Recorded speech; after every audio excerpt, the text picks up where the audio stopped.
welcome to another week of the Athletes Hub. I'm one of the hosts, one third of the host, and that is Papa.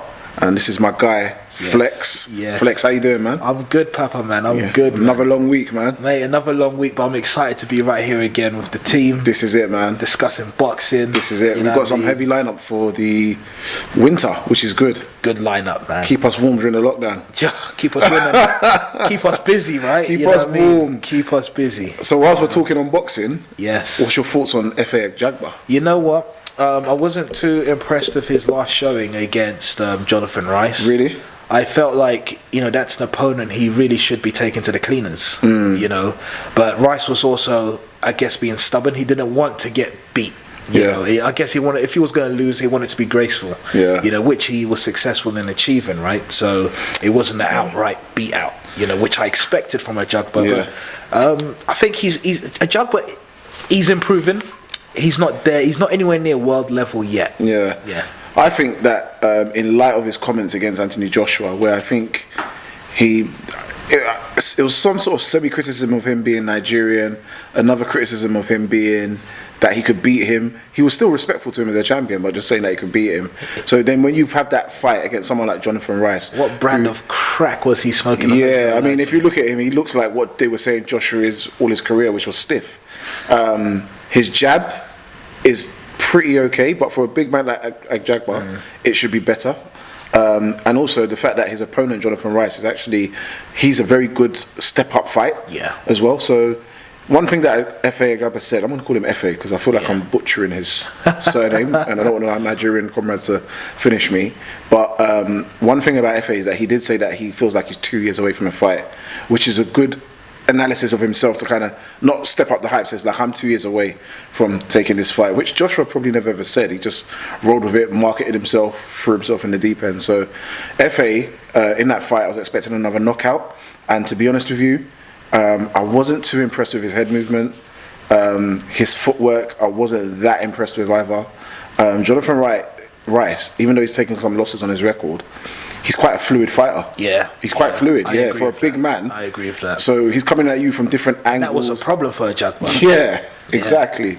So, I agree with you. I feel like Efe's got probably a long road to go, but Efe's 26 and Joshua is 30.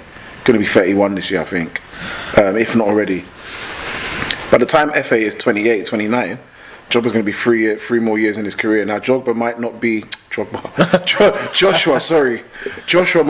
as explosive. He may be a more smarter fighter and might actually take him the distance and win. You never know because fighters mature. But it's just interesting dynamics to see, okay, 2 years from now you feel you're going to be a world title fighter.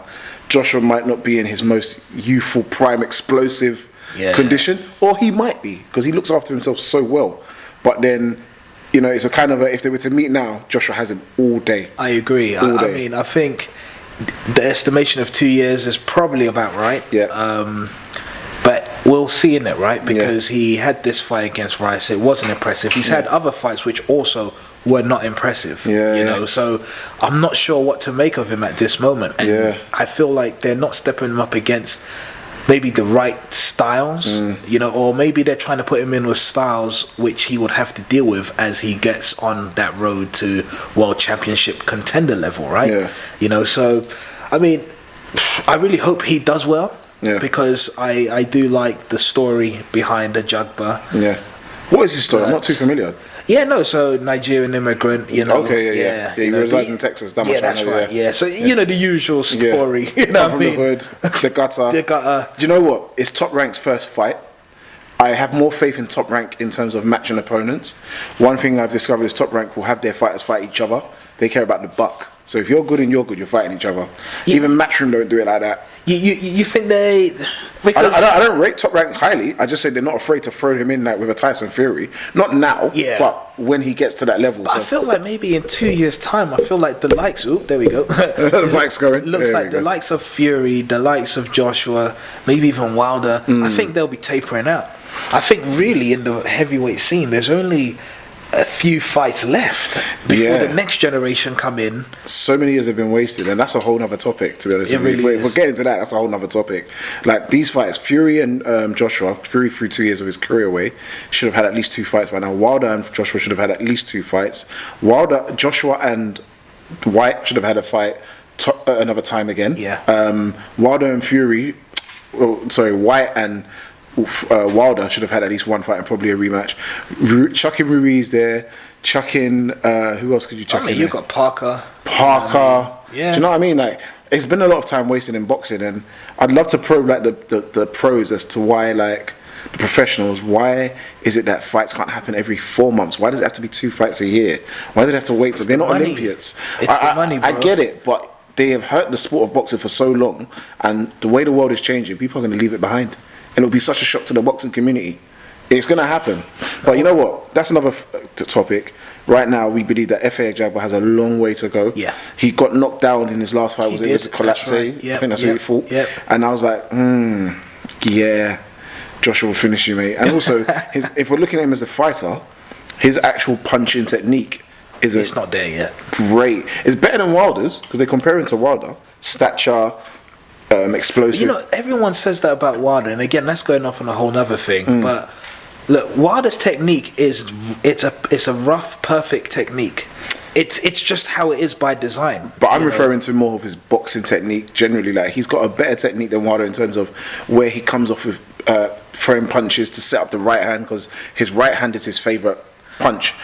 How many people have Wilder? Wilder's a one-punch knockout artist. No one's like Wilder, but what I'm referring to is... He sets up that right hand pretty good though, doesn't he?